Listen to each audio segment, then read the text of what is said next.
ധീര സമര പോരാളി പുഷ്പൻ്റെ രക്തസാക്ഷിത്വത്തിൻ്റെ മുന്നിൽ ഞാൻ അഭിവാദ്യങ്ങൾ അർപ്പിക്കുന്നു.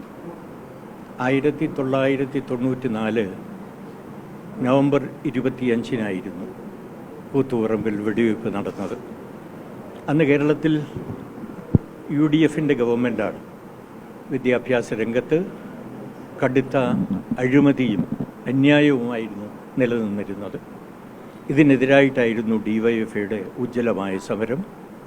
കൂത്തുപറമ്പിൽ നടന്ന DYFIയുടെ സമരത്തെ വെടിവെച്ച് തകർക്കാനായിരുന്നു UDF ഗവൺമെൻറ്റിൻ്റെ ശ്രമം. 5 സഖാക്കൾ വെടിവെപ്പിൽ അന്നു തന്നെ രക്തസാക്ഷികളായി. രാജീവനും റോഷനും ഷിബുലാലും ബാബുവും മധുവും. സഖാവ് പുഷ്പൻ വെടിയേറ്റു. അദ്ദേഹത്തിൻ്റെ സുഷുമ്നാ നാഡി തകർന്നുപോയി.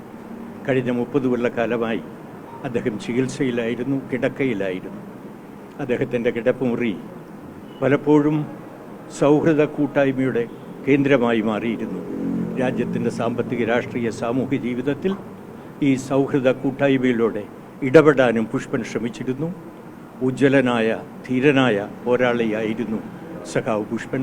അദ്ദേഹത്തിൻ്റെ രക്തസാക്ഷിത്വത്തിൻ്റെ മുന്നിൽ വീണ്ടും അഭിവാദ്യങ്ങൾ അർപ്പിക്കുന്നു.